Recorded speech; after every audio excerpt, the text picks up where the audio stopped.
আল্লাহর নবী বলেন, উম্মত আমি তোমাদেরকে জাহান্নাম থেকে বাঁচাইতে চাই কিভাবে। এটার উদাহরণ দিতে গিয়ে নবীজি এই কথাটা বলছে। আমি এক মিনিট সামনে একটা জিনিস দেখাবো শুধু। মানে আমি ওনারে মহব্বত করি, তা আমি ওনার হাত ধরে বললাম, ভাই আপনার, আমি হাতে ধরে বললাম আপনি যায়েন না, ওইটা আগুন, আপনি ধ্বংস হয়ে যাবেন। উনি ঝটকা দিয়ে আমার হাত ছাড়াই নিল। এটা সম্ভব? আমি ওনার ঘাড়ে হাত দিলাম, কাঁধে হাত দিলাম, ভাই আল্লাহর দোহাই আপনি যাইয়েন না, ধ্বংস হয়ে যাবেন, ওইটা আগুন। উনি আমার কাঁধের থেকে হাত সরাইয়া ফেলে দিল। এটাও সম্ভব।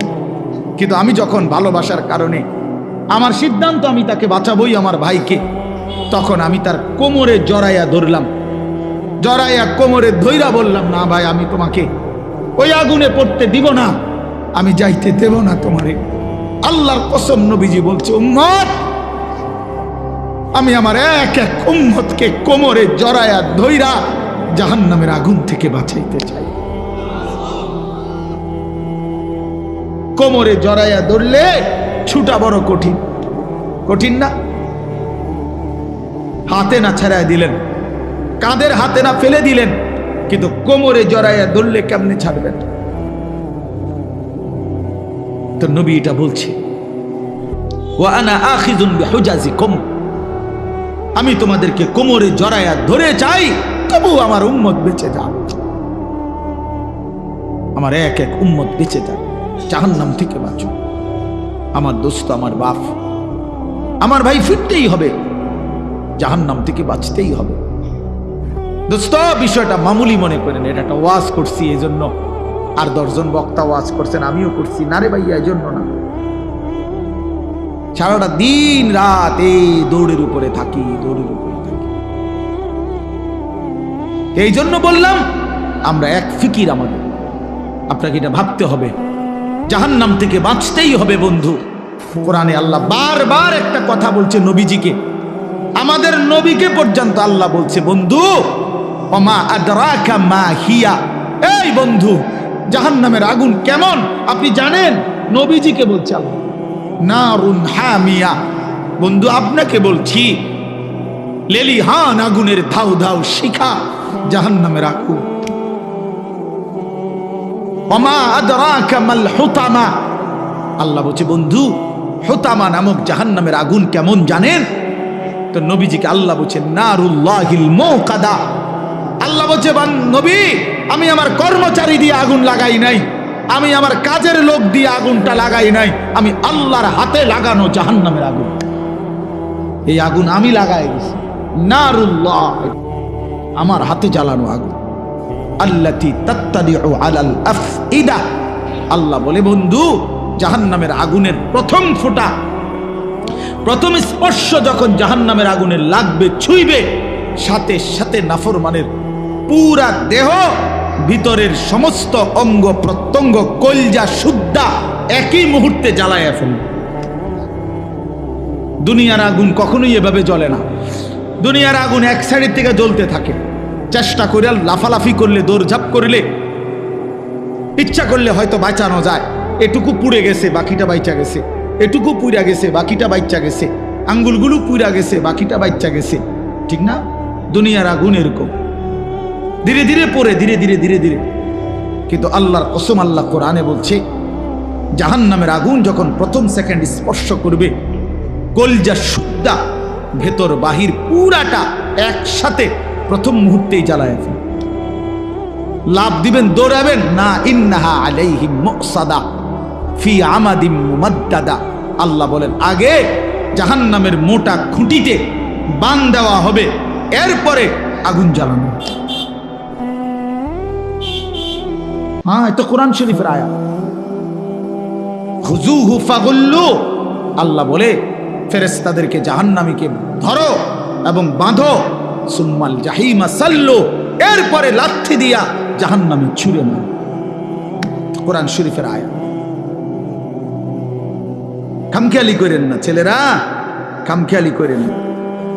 হ্যাঁ, একটা মোবাইল, একটা নারী, একটা ছবি, একটা উলঙ্গ দৃশ্য, দোস্ত এটুকুতে এমন সুন্দর জীবন নষ্ট করে দিও না। একটা মোটর সাইকেল দিয়া জিন্দিগি শেষ করে দিও না। মোটর সাইকেল একটা পাইলে কুত্তার মতো এটা চালা, এমন জোরে ছাড়ে এটারে, মনে হয় যেন কুকুরে কামড় দিছে, এই জন্য এটা এত জোরে ছাড়ছে। আশ্চর্য, এটা কি ব্যারাম? এটার কোনো যুক্তি তো থাকতে হবে, বলেন একটা যুক্তি তো থাকা চাই। তুমি এত জোরে ছাড়লা, তুমি তো একটু পরে কাবার্ডের সাথে লরির সাথে একটা ধাক্কা খাইয়া তোমার মাথা ফাইটা যাবে, তোমার পাওটা ভাঙিয়া যাবে, এইটাও বোঝে আমি। আর যদি বলে যে এত জোরে চালাইছি মানুষে যাতে দেখে, তো মানুষে বা দেখবো কেমনে? দেখতে দেখতে তো তুমি নিমসা। মা কথা বোঝেন না মা। আমি মনে করেন মাত্র পজিশন নিলাম যে আমি সামু হেতের মোটরসাইকেলটা, হেতে তো গেছে গা চান্দিরা, তা আমি কেমনে দৌড়াবো তোমার ভিসি ভিসিরা চাইতাম বললে তোমার এই কারবারটা? তো এটা চায় কে? একটা বিকৃত মস্তিষ্ক ছাড়া, অসুস্থ মানসিকতা ছাড়া আর কিচ্ছু না। হ্যাঁ হ্যাঁ, আওয়াজ, এটার আওয়াজ, এটা চ্যালেঞ্জার 5, এটা খুইলা, এটা একেবারে বিভৎস। মানে ইচ্ছা করে এত বড় শব্দটাকে যার পছন্দ হয়, আমার নিশ্চিত তার সিরা গেছে, তার মাথার তার অন্য কেউ সিরা লাইছে, এটা নিশ্চিত, কোনো সন্দেহ নেই, কোনো সন্দেহ, কোনো সন্দেহ, হ্যাঁ হ্যাঁ, কোনো সন্দেহ নেই। এর জন্য হের মাথার তার সিরা লাইছে দেখে সে মোটরসাইকেলের তার সিরা লাইছে। হ্যাঁ হ্যাঁ, দোনোটা মাতাল। নাউজুবিল্লাহ, নাউজুবিল্লাহ। আল্লাহ পাক আমাদেরকে বিবেক দান করেন, ইনসাফ দান করেন।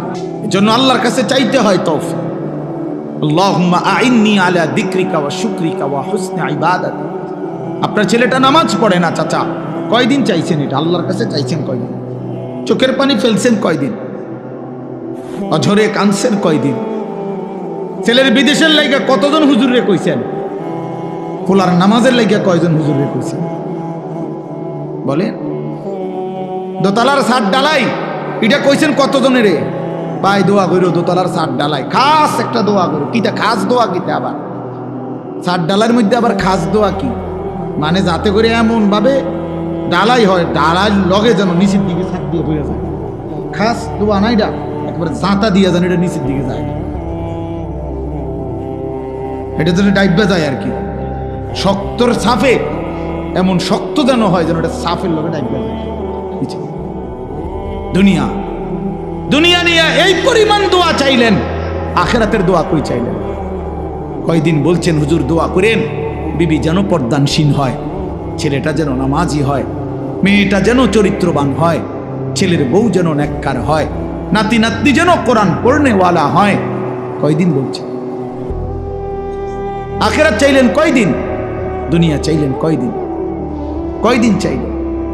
এই জন্য ইনসাফের সাথে ভাববেন। বান্দা বলো না আমি আল্লাহ আর কি বললে, কেমনে বললে, আর কতবার বললে তুমি আমার কথা মেনে নিতা।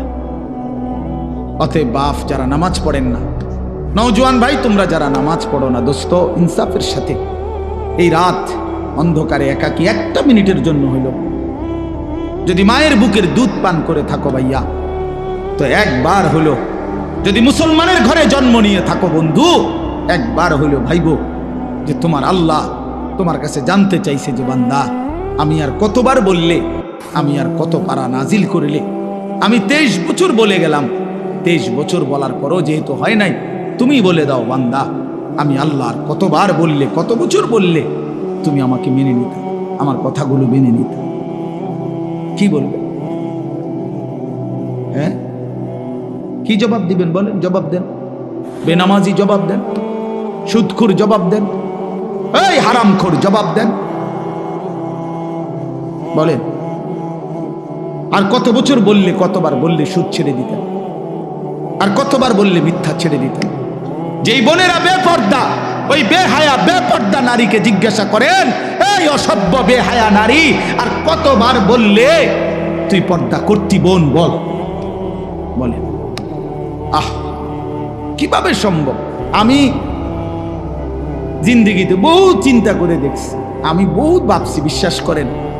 একটা মুসলমানের বাচ্চা মুসলমানের ঘরে জন্ম নিয়া, মুসলমান পরিচয় দিয়া, খোদার 365 দিনে এক বছর কোনদিন ফজরের নামাজ একদিনও পড়লো না, মুসলমানের বাচ্চা এত বড় জানোয়ার কেমনে হইল? আমি এই কথাটা রীতিমতো আমার মন চায় যে ডক্টরেট করি, যেটা বুঝতে, যেটা পিএইচডি করা দরকার। কিভাবে সম্ভব? মানুষের বাচ্চা কেমনে এত বড় হাইওয়ান হয়? আরে কোন কি ওমিয়া, এটা কিটা আসল? আমি কোনোভাবে কোনো ক্যালকুলেশন দিয়ে এটা মিলাইতারি না। একটা বছর বেটা তুই নাফরমান, কোনোদিন ফজরের নামাজ পড়লি না? আরে তুই কি মানুষের বাচ্চা রে? এটা কিভাবে সম্ভব ভাইয়া? ওই কোন মার ঘরে জন্ম নিল? আহা, তার মা কোথায়, তার বাবা কোথায়? কিভাবে সম্ভব? ওই মা কেমনে মেনে নিল? ওই বাবা কেমনে মেনে নিল? 16 বছর 18 বছর আপন ঘরে, মা বাবার ঘরে ঘুমায় সন্তান, কোনোদিন ফজরের নামাজ পড়ে না। মায়ের চোখেও এক ফোঁটা পানি নাই, বাবার চোখেও এক ফোঁটা পানি নাই। আহ, মা বাপ কেমনে মেনে নিল? সন্তানে বা কেমনে মেনে নিল? এভাবে কেমনে আল্লাহকে ভুলে গেল? ইয়া আইয়ুহাল ইনসান মা গাররাকা বিরাব্বিকাল কারীম। রব্বুল আলামিন বলে, বান্দা, হে মানুষ, আমার মতো দয়ালু মেহেরবান মনিব থেকে কে তোমাকে ধোঁকা দিল? কে দিল? এত বড় আসমান দিয়ে আমি আল্লাহ সাজাইলাম, এত বড় জমিন আমি আল্লাহ তোমার জন্য বিছিয়ে দিলাম, এত বড় কায়নাত আমি রব্বুল আলামিন বানাইলাম, বিনিময়ে আমি বুঝি একটা সেজদা পাইলাম না? কেমনে পারলা বান্দা? মা গাররাকা বিরাব্বিকাল কারীম। আল্লাহ বলে, বান্দা, কে তোমারে ধোঁকা দিল? বান্দা, এমন কোন বন্ধু পেলে, এমন কাকে পেয়ে গেলা বান্দা, যাকে পেয়ে তুমি আমার মতো মালিককে ছেড়ে দিলা? 7 আসমান দিয়ে 7 জমিন দিয়ে 24 ঘন্টা নিঃশ্বাস দিলাম, চোখ নাক কান দেহ অঙ্গ প্রত্যঙ্গ সচল রাখলাম। এত কিছুর বিনিময়ে আমি বুঝি তুমি বান্দার দিল মন পাইলাম না, তোমার বুঝি দিল গলাইতে পারলাম না। আহ, হায় হায়।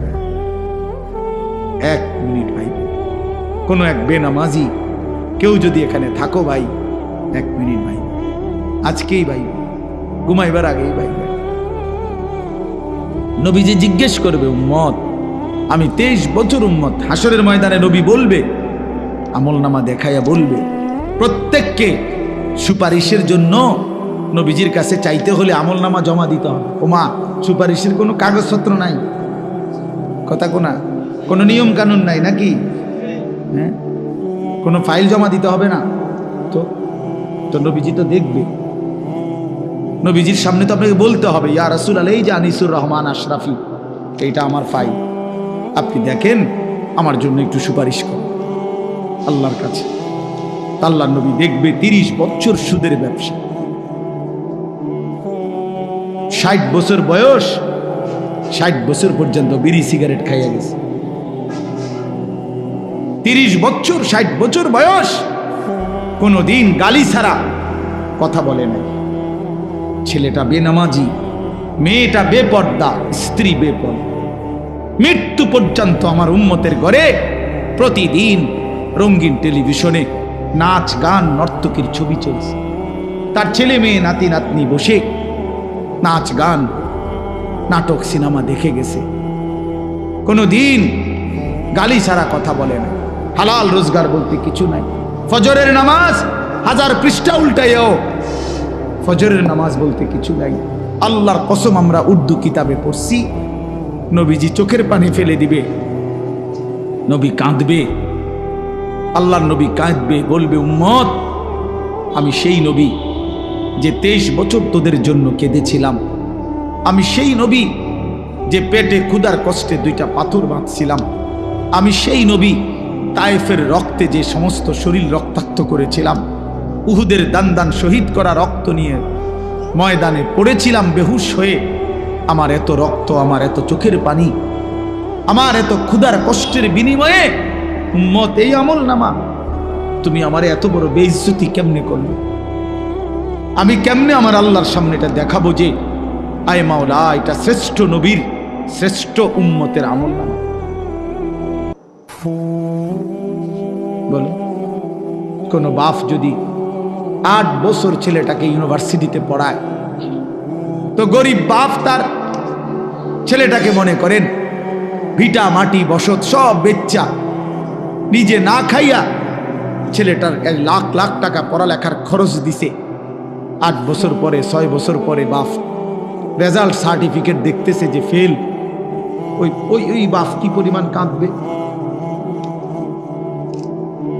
ওই বাপ কি পরিমাণ কাঁদবে?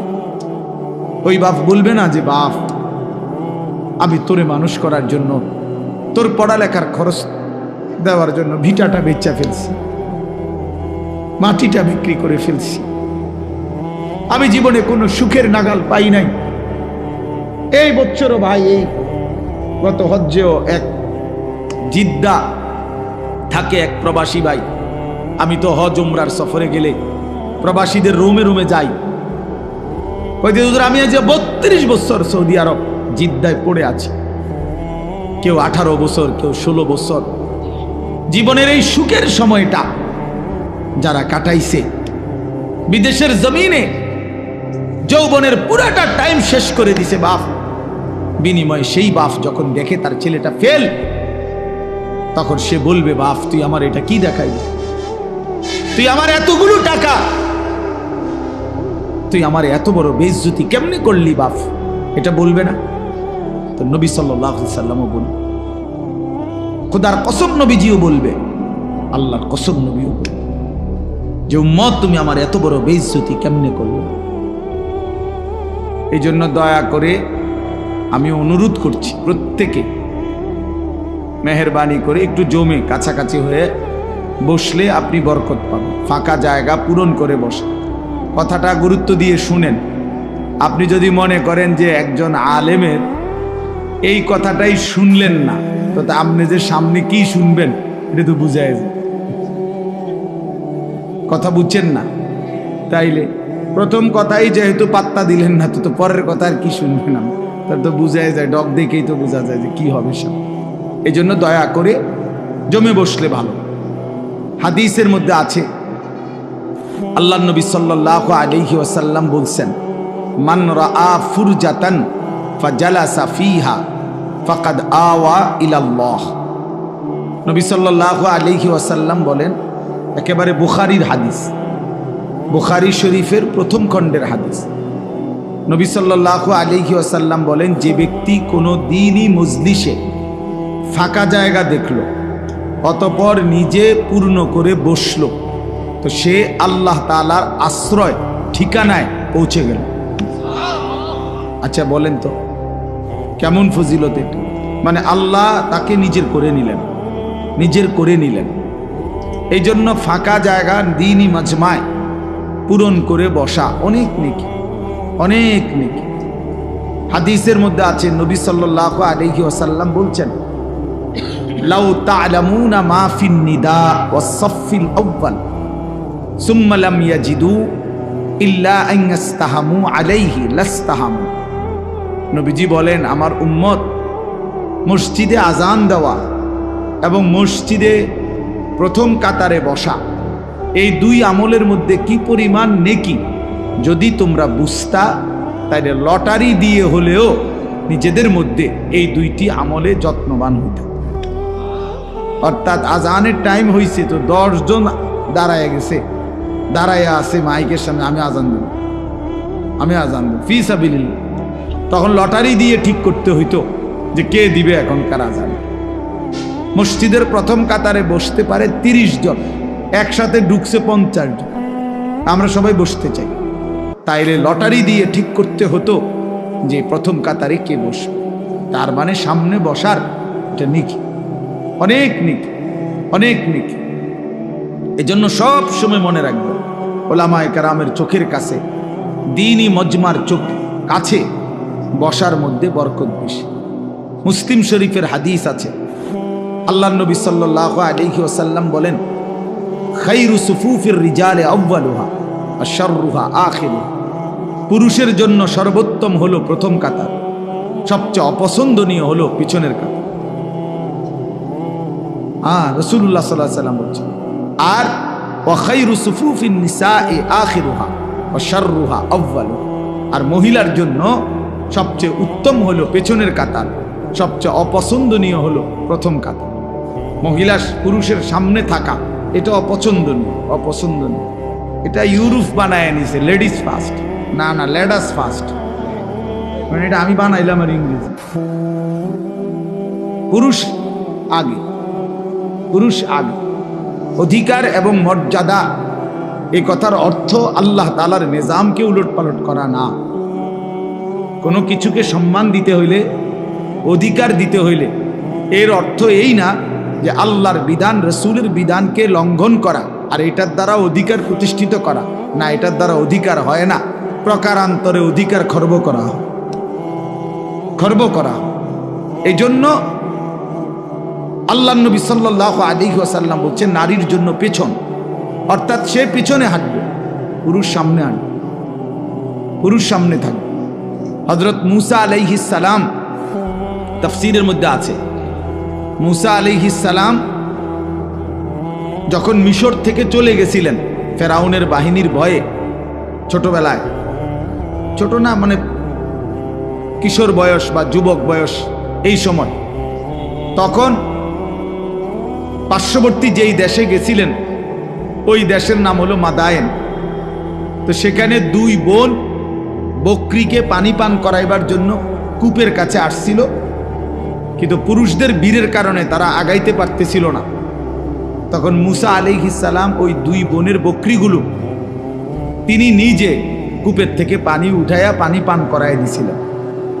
তো এগুলো নিয়ে যখন ওই দুই মেয়ে ঘরে ফিরছে, তখন তাদের বাবা, এই দুই বোনের বাপ যিনি ছিলেন তিনি নবী ছিলেন, হযরত শুআইব আলাইহিস সালাম, তিনি পুরা ঘটনা শুইনা একটা মেয়েকে পাঠাইছে যে তুমি গিয়া ওই যুবক ছেলেটাকে ডেকে নিয়ে আসো, সে যে আমাদের বকরিকে পানি পান করায় দিল, এর জন্য কিছু পারিশ্রমিক দিতে হবে। তখন এই একজন মেয়ে আবার আয়েশা মূসা নবীর কাছে আসছে, আয়েশা ডাকছে যে আমাদের বাবা আপনাকে ডাকতেছেন, আপনাকে আপনার পারিশ্রমিক দিবে, আপনি আমাদের বাড়িতে চলেন। তখন তাফসীরে স্পষ্ট আছে, মূসা আলাইহিস সালাম ওই মেয়েকে বললেন যে বাড়িতে তো যাবে ঠিক আছে, কিন্তু মূলত যে রাস্তা দেখায় সে তো সামনেই থাকে, কিন্তু এখানে যেহেতু এটা মেয়ে, এই জন্য মূসা নবী স্পষ্ট বললেন তুমি পিছনে থাকো, আমি সামনে হাঁটবো, তবে পিছন থেকে তুমি ডান বাম বল। কথা বুঝছেন কিনা বল? ডান বাম তো সেই বলতে হবে, নাহলে উনি তো আর চেনে না, কিন্তু তুমি পিছন থেকে বলবা, সামনের থেকে না। এই জন্য এটা জরুরি বিষয়। যাই হোক, তাহলে বলার উদ্দেশ্য হলো অনেক মানুষের বদভ্যাস, মসজিদে জুমার দিন অথবা অন্য সময়ও আসছে মসজিদে আগেই বারান্দাত বসে থাকে, ও মসজিদের কোনার খুঁটির সাথে বসে থাকে, বাউন্ডারি ওয়ালের মধ্যে হেলান দিয়া দুই পা আলগি দিয়া এ বসে বসে জিমা। আশ্চর্য কথা, আপনি আসলেন আগে, তা পিছনে পড়ে রইলেন কেন? এই জন্য সব সময় আল্লাহর ঘর মসজিদে যতটা সম্ভব প্রথম কাতারে, যতটা সম্ভব সামনে বসার চেষ্টা করবেন। বলেন ইনশাআল্লাহ। আল্লাহ তাআলা আমাদেরকে তৌফিক দান করেন। বলতেছিলাম আমি যে কথাটা, যে কম দেখা যাক, এতে কোনো আপত্তি নেই। কেন বললাম? কোরআনুল কারীমের মধ্যে আছে, আল্লাহ তাআলা বলছেন কালিলাম মা তাশকুরুন। কোরআনে আল্লাহ বলেন আমার শুকর আদায় করে, কৃতজ্ঞতা আমি আল্লাহর আদায় করে এমন বান্দা কম। কালিল ওয়া কালিলুম মিন ইবাদিয়াশ শাকুর, আল্লাহ বলেন আমার কৃতজ্ঞ বান্দা পরিমাণে কম। কালিলাম মা তাযাক্কারুন, আমি আল্লাহর কথা থেকে উপদেশ গ্রহণ করে কম। কালিল, কম। কোরআন শরীফের বহু আয়াত আছে, আল্লাহ তাআলা বলছেন ইন্নাকুম মিনকুম 20 সাবিরুনা ইয়াগলিবু মিআতাই, তোমরা যদি ঈমানদার, আল্লাহর প্রতি পূর্ণ বিশ্বাসী হয়ে থাকো 20 জন, তাহলে তোমরা বিজয় লাভ করবে 200 জন নাফরমান বেঈমানের উপরে। তাইলে ঈমানদারের পরিমাণ হবে কত? বেশি না কম? কম, এই যে 20 জন কইল, কিন্তু বিজয় লাভ করবে 200 বেঈমানের উপর, 200 নাফরমানের উপর। কোরআন শরীফে আল্লাহ বলছেন, কাম মিন ফিআতিন কালিলাতিন গালাবাত ফিআতান কাসীরা, অল্প সংখ্যক ঈমানদারি বিজয় লাভ করে বেশি সংখ্যক বেঈমানের উপর। এজন্য দোস্ত, এজন্য বাপ, এটা ভাবা উচিত, সংখ্যা নিয়ে কোনো বিষয় না। সফলতা কিংবা ব্যর্থতার জন্য, কোরআন সুন্নাহর দৃষ্টিতে সফলতা বা ব্যর্থতার জন্য সংখ্যা কোনো বিষয় নয়। 10,000 মানুষের সামনে কেউ যদি ওয়াজ করে তাইলে তিনি সফল, 10 জনের সামনে বললে তিনি ব্যর্থ, এই কথা কোরআন সুন্নায় নাই। বুঝছেননি আমার কথা? এই কথা নাই। 10 লক্ষ মানুষ চিনলে উনি সফল, আর মানুষ না চিনলে উনি ব্যর্থ, এই কথা কোরআন সুন্নাতে নাই। সফলতা কিংবা ব্যর্থতার জন্য সবাই চিনতে হবে এটা জরুরি না। আমি উদাহরণ দেই তাহলে বুঝবেন। কোরআন শরীফে মোট 25 জন নবী এবং রাসূলের নাম আছে। 25 জন। কয়জন? তাহলে মোট নবী রাসূল কি 25 জন? আপনারা শুনেন নাই কখনো যে নবী রাসূল কয়জন? 1,24,000, কিংবা আরেকটা বর্ণনা হলো 2,24,000। তাহলে 1,24,000 নবী এবং রাসূল, 2,24,000 নবী এবং রাসূল, অথবা তাহলে কোরআন শরীফে নাম উল্লেখ করা হয়েছে মাত্র 25 জনের। তো বাকিদের নাম পৃথিবীর কেউ জানে না, কোরআনে নাই।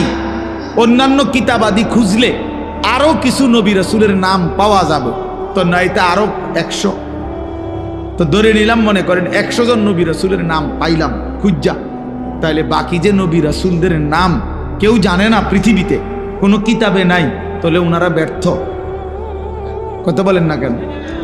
এটা বুঝতে হবে, এটা আখিরাতের হিসাব, এটা পরকালের হিসাব। আচ্ছা, আমাদের প্রিয় নবী সাল্লাল্লাহু আলাইহি ওয়াসাল্লাম তিনি যখন বিদায় হজ্জে আরাফাতের ময়দানে, নবীজির নিজে যে বছর হজ করছেন সেই বছর হজ্জের ময়দানে নবীজি ভাষণ দিয়েছিলেন 1,25,000, প্রায় 1.25 লাখ সাহাবীর সামনে। 1,25,000 যদি সাহাবী ওই আরাফাতের মাঠে হজ্জের মধ্যে নবীজির সামনে থাকে, তাহলে বাড়িঘরে আরো আছে, সবাই তো আর একবারে গেছে গানা হজে, বাচ্চা কাচ্চা, নারী, বৃদ্ধ, দুর্বল, এরকম আছে না আরো, তো ওনারা বাদ দেন। এই 1,25,000ই ধরেন, এই 1,25,000 সাহাবীর মধ্যে সারা পৃথিবীর সমস্ত কিতাব একত্র করলেও 5,000 সাহাবীর নাম খুঁজে পাওয়া যাবে না, 2,000 সাহাবীর নাম খুঁজে পাওয়া যাবে না। অল্প কিছু সাহাবীর নাম পৃথিবীতে আছে, মানে কিতাবে আছে, উল্লেখ আছে। তাইলে আপনি ধরেন একেবারে 5,000-এর নাম পাওয়া গেল, ধরে নিলাম কথার কথা, তাহলে 5,000 সাহাবীর নামও যদি খুঁজে পাওয়া যায়, তাহলে তো শুধু হজ্জের ময়দানের ওই 1,20,000 সাহাবীর নাম পৃথিবীর কেউ জানে না, তো ওনারা ব্যর্থ। এইটা আমরা মনে রাখতে হবে, এটা খুব জরুরি বিষয়। এক তো আখিরাতের মুআমালা, আরেক তো হলো দুনিয়ার, আপনাদের দুনিয়ার হিসাব। দুনিয়ার হিসাবে জনপ্রিয়তা, খ্যাতি, এটা একটা বিষয় অনেকে ভাবতে পারে, কিন্তু আখিরাতের দৃষ্টিতে জনপ্রিয়তা অথবা অপরিচিতি এটা কোনো বিষয় না। বিষয় হলো আল্লাহ তাআলা গ্রহণ করলেন কিনা, গ্রহণ করলেন কিনা। আমারে 10 লক্ষ মানুষ চিনে, কিন্তু আল্লাহ তাআলা গ্রহণ করে নাই, তো 2 পয়সার কোনো মূল্য নেই, 2 পয়সার মূল্য নেই।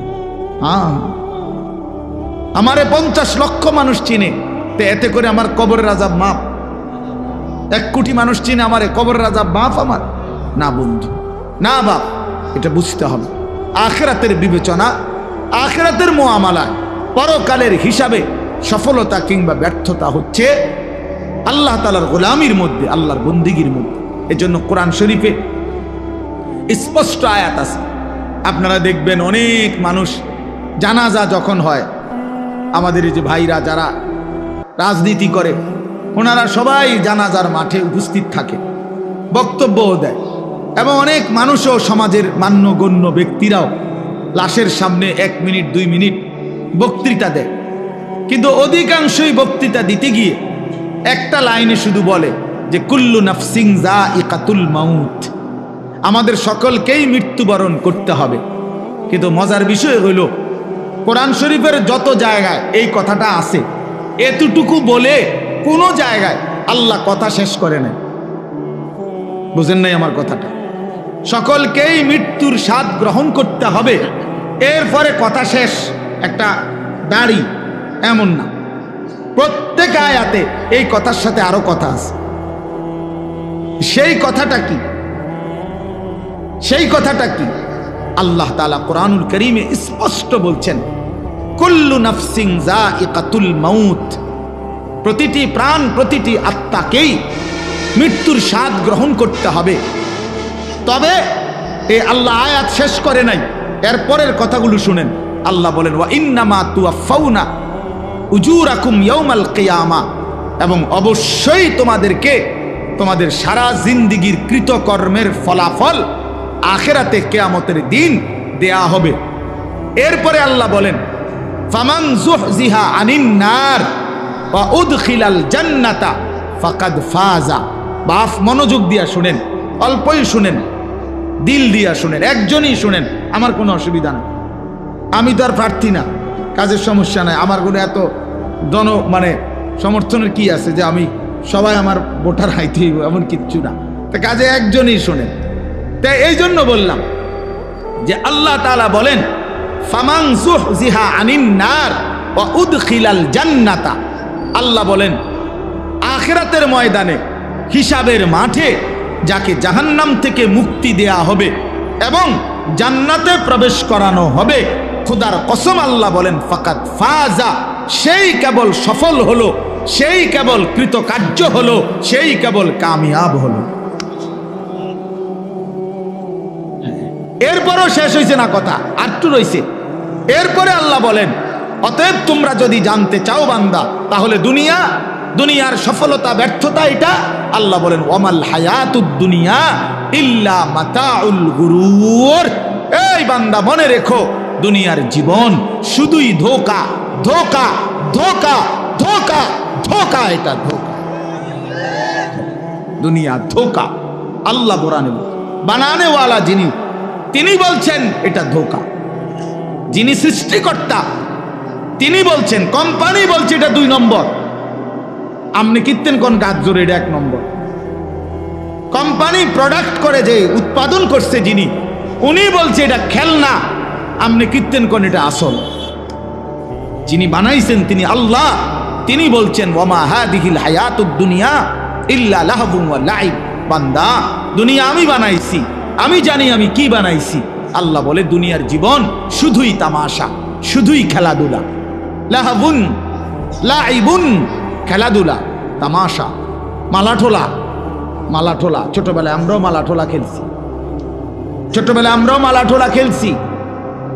ছোট ছোট বাক্সের আপনার রান্না বান্না করছি, আর ছোট ছোটরা একসাথে অনেক রান্না বান্না মালাঠোলা দিয়ে করছি। সন্ধ্যা হলে মা ডাক দিছে তো নিজের হাতে সব ভাঙ্গা চুরা আবার মায়ের ডাকে মায়ের কোলে ফিরে গেছি। এই না দুনিয়া? এই দুনিয়া আল্লাহ বলছে এরকম মালাঠোলা। অতএব বাপ, এই কথাটা আমরা মনে রাখতে হবে, সফলতা কিংবা ব্যর্থতা ফায়সালা হবে হাসরের ময়দান। ऐसे रहे या वैसे रहे वहां देखना फिर कैसे रहे। এভাবে থাকেন আর ওইভাবে থাকেন, দুনিয়া একভাবে পার হয়েই যাবে, কিন্তু দেখার বিষয় হলো ওয়াহা দেখনা ফের कैसे रहे, সেখানে কেমন থাকবেন ওটা হলো দেখার বিষয়। এখানে হাসলেও মরে যাবেন, এখানে কাঁদলেও মরে যাবেন। আমার ভাই, এই যারা মোবাইল হাতে ধরে রাখছেন, আপনি কিচ্ছু বুঝতেন না, এই মোবাইল এটা লই এই জীবন শেষ হবে। এই জিন্দিগি এই মোবাইলের উপরে শেষ। এই অসভ্যতাই জীবন শেষ, কিচ্ছু বোঝে না। ওই যে ভাই নিজে নিজে হাসে, এইটাই জিন্দিগি, এটা এক খামখেয়ালির জিন্দিগি। মনে রাখি, এই মোবাইলের আসক্ত জীবন কোনোদিনও সুখকর হয়, সুখকর হয় না। এই মানুষটার জীবনের কোনো এক পর্যায়ে কোনো সেন্স কাজ করে না। সে 24 ঘন্টা জিন্দিগির সমস্ত আশা আকাঙ্ক্ষা, আবেগ, অনুভূতি, ইচ্ছা, অভিপ্রায় সব মোবাইলের মধ্যেই খুঁজে। হাসেও মোবাইলে, কান্দেও মোবাইলে, জীবনের সব কিছুর সফলতা খোঁজে মোবাইলে। অনেক মানুষ আমার ছবিটা দেখছে, অতএব আমি সফল। এটা ঠিক মতো সবাই দেখে নাই, অতএব আমি ব্যর্থ। আমি ব্যর্থ। সবাই আমারে চিনছে মোবাইলের মাধ্যমে, অতএব আমি সফল। এবার যেমনিও একটা লারা দিতেই লইছে, একটা মানুষ চিনলেই যেমনি পাঞ্জাবি পিন্দা হোক কুইল্লা হোক, বুঝেন না কথা? একার ডাইরেক্ট রাস্তার মাঝখান দিয়ে আটটা হোক, অসুবিধা কি? চিনছে তো মানুষ না রে ভাইয়া, রাগ হইয়েন না। এই কোনোভাবে মনোযোগ হয় না। এই জিন্দিগি সুন্দর হয় না বাপ, এই জীবন সুন্দর হয় না। এমনি এমনি চলে যায়। দিন নাই, রাত নাই, সকাল নাই, দুপুর নাই, সন্ধ্যা নাই। এটা কেমন জিন্দিগি ভাই? এই কেমন জীবন? 24 ঘন্টা মোবাইল, 24 ঘন্টাই মোবাইল। এই কেমন জিন্দিগি? এই পৃথিবীতে আর কোনো কাজ নাই? এই পৃথিবী গড়ারও কোনো প্রয়োজন নাই, আখিরাত গড়ারও প্রয়োজন। আমরা কিতাব পড়ছি, আমার কাছে আরবি কিতাব আছে, কিমাতুজ জামান ইনদাল উলামা। এই কিতাবের মধ্যে আছে মানে ওলামায়ে কেরামের নিকট সময়ের মূল্য। তো এই কিতাবে আমরা পড়ছি, এক বুজুর্গকে এক সাধারণ মানুষ আইসা বলছে, হযরত আপনার সাথে আমি একটু কথা বলবো। তিনি বললেন, কোনো প্রয়োজনীয় মাসআলা? বললেন না, এমনি একটু কথা বলতাম। তখন উনি বললেন যে, তাহলে তুমি সূর্যের গতিকে কিছুক্ষণের জন্য থামায় রাখো, যতক্ষণ তুমি কথা বলতে চাচ্ছ। যদি তুমি সূর্যের গতি থামাইতে পারো তাইলে আমি রাজি আছি, আর যদি না পারো তাহলে তুমি আমার হায়াতের এই আধা ঘন্টা কেন নষ্ট করো? এই সময় তো আমার, এই 20 মিনিট তো তোমার গেলে আমারও যাবে, 30 মিনিট তো তোমার গেলে আমারও যাবে।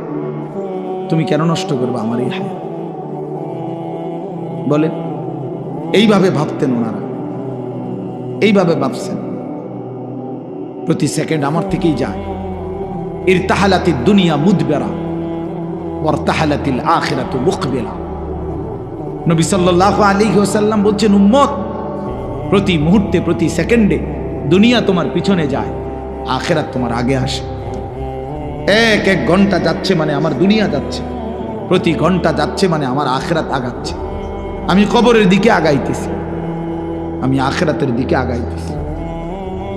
ফাকুনু আবনা আল আখিরা ওয়ালা তাকুনু আবনা আদ দুনিয়া। নবী সাল্লাল্লাহু আলাইহি সাল্লাম বলেন, অতএব আখিরাতের সন্তান হও, দুনিয়ার সন্তান হইও না। অর্থাৎ নবীজি বলছেন, উম্মত, আখিরাতের পরিচয়ে পরিচিত হও, শুধু দুনিয়ার পরিচয়ে পরিচিত হও। শুধু ডাক্তার, শুধু ইঞ্জিনিয়ার, শুধু ব্যারিস্টার, শুধু উকিল, শুধু চাকরিজীবী, শুধু ব্যবসায়ী, শুধু রাজনীতিবিদ, শুধু শুধু এতটুকুই, শুধু একটা দুনিয়ার পরিচয়। ড্রাইভার, শুধু কুলি, শুধু দিনমজুর, শুধু কৃষক, এ তো দুনিয়ার পরিচয়। আল্লাহর নবী বলছেন, আখিরাতের পরিচয়ে পরিচিত হও। লোকে যেন বলে সে নামাজি, সে চরিত্রবান, সে দিনদার, সে আখলাকওয়ালা, সে মসজিদকে ভালোবাসে, মাদ্রাসাকে ভালোবাসে, ওলামায়ে কেরামকে ভালোবাসে। হ্যাঁ, বছর শেষে হিসেব করে যাকাত দেয়, বা জামাত মসজিদে নামাজ পড়ে, রমজানে রোজা আদায় করে, হালাল হারামের পার্থক্য মেনে চলে। লোকে যেন বলে দিনদার, লোকে যেন বলে ফরহেজগার, লোকে যেন বলে আল্লাহওয়ালা। খোদার কসম, নবী বলছে, উম্মত, এমন পরিচয়ে পরিচিত হও। শুধু দুনিয়ার পরিচয় লাগাইও না, শুধু দুনিয়ার পরিচয়ে পরিচিত হইও না। এই জন্য আমার বাপ, আমি আমার এই কথাটা বললাম, সফলতা কিংবা ব্যর্থতার জন্য এটা কোনো বিষয় না, বিষয় হলো আখিরাত। ফামান যুহজিহা আনিন নার ওয়া উদখিলাল জান্নাহ ফাকাদ ফাজা। আল্লাহ কোরআনে বলছেন, যাকে জাহান্নাম থেকে মুক্তি দেয়া হলো, জান্নাতে প্রবেশ করানো হলো, সেই সফল হলো। কাদ আফলাহাল মুমিনুন, আল্লাহ বলেন ঈমানদারগণ সফল হয়েছে। কেন? আল্লাযীনা ইয়ারিসুনাল ফিরদাউসা। এই যে আল্লাহ সরাসরি কোরআনে বলছে, কেন মুমিন সফল হয়েছে? আল্লাহ বলে, কারণ তারা জান্নাতুল ফিরদাউসের উত্তরাধিকারী হবে। অতএব যে মুমিন জান্নাতের অধিকারী হবে, সেই সফল হবে, সেই সফল হবে। ওয়াকালুল হামদুলিল্লাহিল্লাযী আযহাবা আন্নাল হাযান ইন্না রাব্বানা লাগাফুরুন শাকুর। আল্লাহ বলে জান্নাতি বান্দা জান্নাতে ঢুকে বলবে, আল্লাহ আপনার প্রশংসা করছি, আজকে আমার জীবনের যত দুশ্চিন্তা চিরতরে শেষ হলো, আজ আমি জান্নাতে ঢুকলাম। মোমেন থামবে সেদিন, জান্নাতে ঢুকবে যেদিন। মোমেন তৃপ্ত হবে সেদিন, জান্নাতে যাবে যেদিন। মোমেনের জিন্দিগির সমাপ্তি হবে সমস্ত চিন্তা, ফিকির, পেরেশানি, সমস্ত অস্থিরতা, সমস্ত মেহনত, সমস্ত টেনশনের সমাপ্তি হবে সেদিন, খোদার জান্নাতে ঢুকবে যেদিন। এজন্য বাপ বুঝতে শিখেন, আমিও আপনিও, আমিও আপনিও, আপনিও। দুনিয়া বাদ দিতে বলি না, কোরআনুল কারীমের মধ্যে আল্লাহ তাআলা বলছেন, ওয়ালা তানসা নাসীবাকা মিনাদ দুনিয়া, বান্দা তোমার দুনিয়ার প্রয়োজন ভুলে যেও না। আমি তোমারে দুনিয়া ছাড়তে বলি না, দুনিয়া ছেড়ে দিলে তুমি আমল করবা কেমন? হায়াত না পাইলে বন্দেগী করবা কেমন? দুনিয়া বাদ দিতে বলে নাই, আখিরাতকে 24 ঘন্টা সঙ্গী বানাইতে বলছে, সঙ্গী বানাইতে বলছে। কোরআনে আল্লাহ দোয়া শিখাইছে, মুমিনের দোয়া। আপনারা সবাই পারেন এই দোয়াটা, সবাই এই দোয়া এটা পারে। রব্বানা আতিনা ফিদ দুনিয়া হাসানা ওয়া ফিল আখিরাতি হাসানা ওয়া কিনা আযাবান নার। আয় আল্লাহ, আমি পুরা দুনিয়া চাই না, আল্লাহ আমি পুরা দুনিয়ার যা ইচ্ছা তাই চাই না। দুনিয়ার মধ্যে যা হালাল, যা পবিত্র, যা উত্তম, যা বৈধ, যা আপনার অনুমোদিত, আমাকে সেই হাসানা উত্তম যা তা দুনিয়ায় দেন, আখিরাতে যা উত্তম আপনি তা দেন, জাহান্নামের আযাব থেকে মুক্তি দিয়ে দেন। তাহলে দুনিয়া চাইতে নিষেধ করছে, উত্তমটা চাইবেন। আল্লাহ দুনিয়া দেন, তবে হালাল হারাম মিলাই আনা, হালাল দেন, জায়েজ না জায়েজ মিলাই আনা।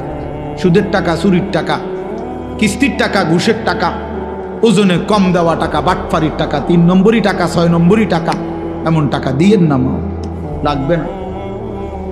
এমন দুনিয়া ছেড়ে দিলাম, এমন দুনিয়া ছেড়ে দিলাম। এজন্য বাপ এটা ইনসাফের সাথে ভাবা উচিত। আপনাদেরকে বলি, একজনকেই বললাম, ফিকির কইরেন, ফিকির কইরেন। অনেক কিশোর যুবক ছেলে বুঝতেই চায় না, ওই মনে করে রং তামাশার এই জিন্দিগি এটাই শেষ, এটাই শেষ। সারা রাত নারী, ছবি, উলঙ্গ দৃশ্য, সারাদিন নিজের মতো করে আড্ডা দেয়, তার মনে যা চায়। চুল এমন রাখছো কা? আমার মন চাইছে। পরনের পোশাক এমন কেন? আমার মন চাইছে। ইউর উইশ ইউর লাইফ, তোমার চয়েস, তোমার লাইফ, তোমার পছন্দ, তোমার জীবন। বাহ, বেঈমানদের কথা এটা। ইউর লাইফ ইউর চয়েস, তোমার জীবন তোমার চয়েস, তোমার যেটা ভাল লাগে এটা করো। অন্য এখানে কি? অন্য এখানে কি? তোমার হিন্দু মেয়ে পছন্দ হয়েছে, ঠিক আছে। তোমার ইহুদি পছন্দ হয়েছে, হ্যাঁ ঠিক আছে। এখানে অন্য কি? তোমার যেটা ভাল লাগে এটা, তোমার যেটা মন চায় এটা, তোমার পছন্দই তোমার জীবন।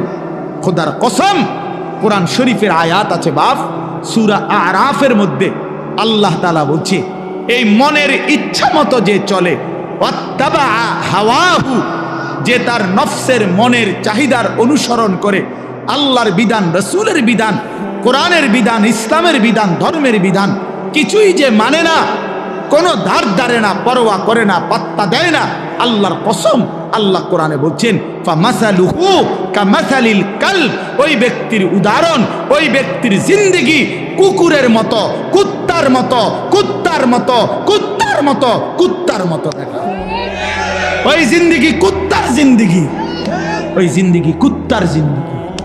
আমি বললাম কোরআনের আয়াত এটা। যে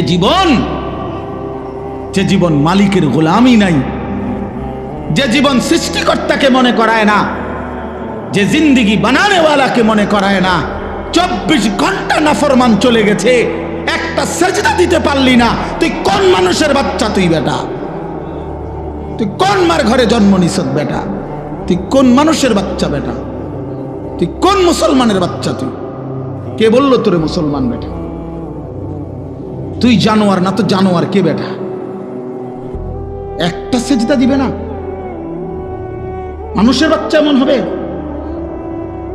24 ঘন্টায় একবারও মনিবের কথা মনে পড়বে না? ওমা কয় কি? আরে বলে কি? কিভাবে সম্ভব এটা? কিভাবে সম্ভব? মানুষের বাচ্চা এমনি হয় কেমনে? মুসলমানের ঘরে জন্ম নিয়ে কিভাবে সম্ভব বলেন? হ্যাঁ, সাফ কথার জবাব দেন। রাগ করবেন কার লগে? কোরআন শরীফ এটা তো কোরআনের আয়াত বলছি। আপনি তর্জমা ভুল করলে পরে আইসেন, অসুবিধা, আমরা তো আসি এনে, বুঝেন নাই? ফামাসালুহু কামাসালিল কালব, সরাসরি কোরআন শরীফ আল্লাহ বলছেন তার উদাহরণ কুত্তার মতো। কালবুন অর্থ কুকুর, অন্য কোনো অর্থ নাই, বিকল্প কোনো অর্থ নাই। ইন তাহমিল আলাইহি ইয়ালহাস আও তাতরুকহু ইয়ালহাস। আহা, আল্লাহ বলছে কুত্তার স্বভাব, সে দৌড়ানি দিল জিব্বা লম্বা করে হাঁফায়, এমন হাঁফায়। আবার ছেড়ে দিলেও মানে খাড় করাত রাখলেও, দাঁড়ানো থাকলেও জিব্বা লম্বা করে হাঁফায়। দেখি, এটা কুকুরের স্বভাব। দাঁড়াইয়াও জিব্বা লম্বা করে জোরে জোরে নিঃশ্বাস ফেলে, এমন করে। আবার দৌড়তে দৌড়তে এরম করে। অর্থ কি? অর্থ হলো তাফসিরে লিখছে, সে পাইলেও অতৃপ্ত, না পাইলেও অতৃপ্ত। এই জন্য নাফরমান হারামখোর, পাইলেও অতৃপ্ত, না পাইলেও অতৃপ্ত। বেচা কিনা চলতেছে, মাল বেচে, নতুন মাল ট্রাকের থেকে নামায়, আপনি জিঙ্গাইবেন কি অবস্থা বেচা কিনা? কি নাই, আগের ব্যবসা নাই, আগের ব্যবসা ঢাকায় মাল বেচতেছ, মাল ইডি শেষ হয়ে গেছে, নতুন মাল নামাইতে আছে ট্রাকের থেকে। কিরে, কোন ব্যবসা নাই? বুঝেন নাই আমার কথা? হ্যাঁ, ডাইরেক্ট না না নাই, ও ব্যবসার মজা নাই, ও আগের ব্যবসা নাই। আর কোনটা নাই? আগের ব্যবসা কোন বছরেরটা? কি গত 300 বছর আগের ব্যবসা নাই? তো তুমি এই সময় জন্ম নিলা কেন? তুমি ওই সময় আইতা, যে সময় ব্যবসা আসিল সেই সময় আইলে না কা? ব্যবসা আসিল নূহ আলাইহিস সালামের জমানায়, ঠিক না? তো ওই সময় জন্ম নিতা, এই সময় আইসা কিনতা। এটা বুঝি কথা হইল? মানে এটা হইল কুকুরের স্বভাব। মানে কি? পেলেও অতৃপ্ত, না পেলেও কি? নাফরমানের দুনিয়া শেষ হয় না। আমার কথা সাফ কথা, এটা মনে রাখতে হবে। এই জন্য দোস্ত বাপ, আমরা ফিকির করা চাই। আমি সব সময় এটা বলি, লোনা জলে তৃষ্ণা মেটে না। মানে যে পানি লবণাক্ত, ওই পানিতে তৃষ্ণা মেটে না।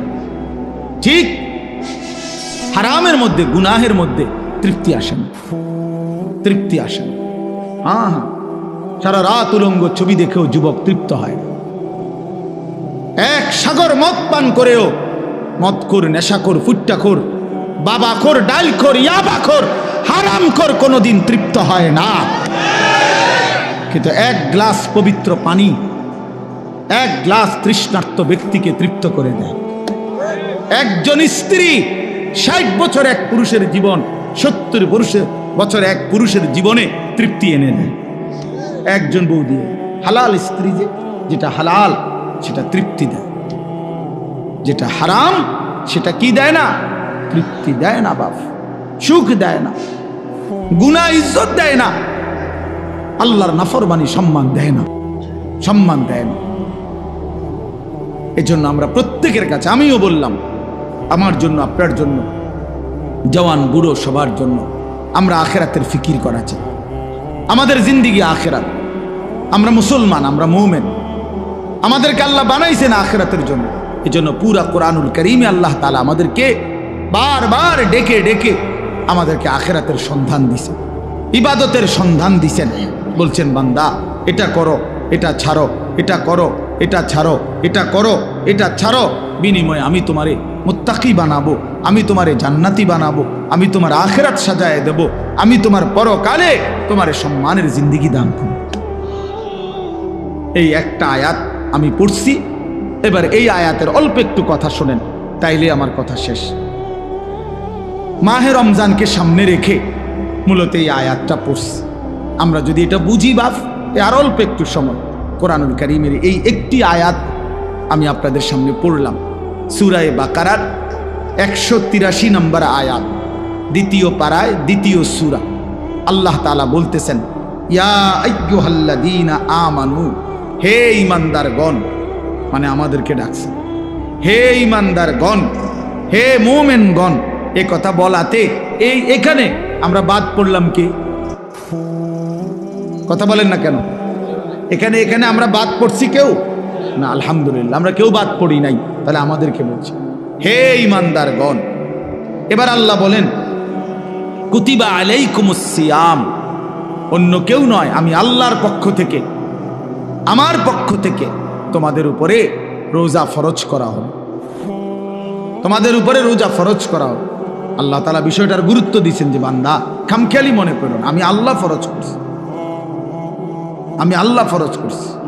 কথা বুঝ? ওই দেখেন ওই মাসুম দেখো তোমার পিছনে ওই পিচ্ছি পাঞ্জাবিওয়ালায় নিচে দিয়া মোবাইলে ছবি উঠায়, মাটির তলে উঠাও, তুমি তো শুধু চাই প্লাস্টিক কোথাকার,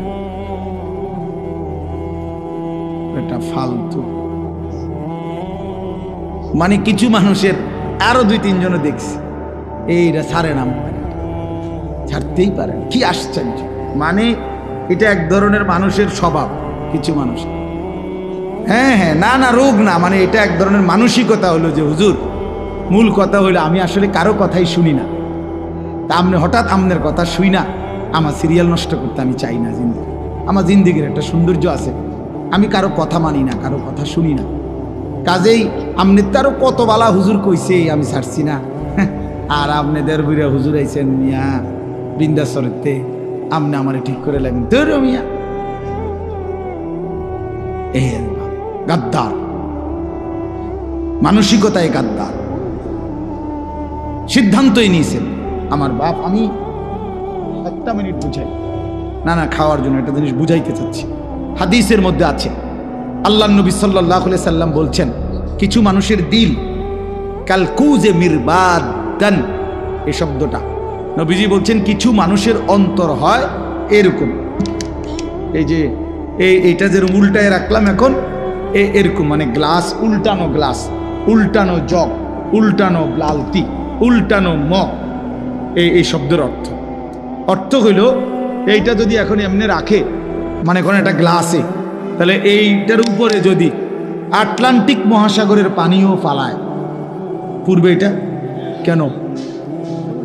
এই নবীজি কালকুজে মিরবাদান, কিছু মানুষের দিল থাকে এমন উল্টানো যে এইটারতে পৃথিবীর সমস্ত আল্লাহর কথা, ওলামায়ে কেরামের সব কথা কিছুই তার কলিজায় আর ঢোকে না, কারণ এটা তো কি হয়ে গেছে, এবার তো আটলান্টিক সাগরের পানি তো আর লা ইয়ারিফু মারুফান ওয়ালা ইউনকিরু মুনকারান। নবীজি বলেন এই উল্টানো দিলে আর কোনো নেক কাজ তার কাছে বুঝে আসে না, কোনো গুনাহের কাজ আর ছোটে না। রাগ হইয়েন না ভাইয়া, আমি অনুরোধ করলাম বুঝতে শিখেন। শুধু আমি উপরের দিকে তাকাইয়া আমার মতো বলে গেলাম, আমি এটার মানুষ না। ব্যক্তিগতভাবে আমার কথা হইল, আমার শ্রোতা আমার আমানত, আমার সময় আমার আমানত। অতএব আমি এর জন্য সবার দিকে নজর রাখি, আল্লাহর কথার প্রতি মনোযোগী হইতে হবে।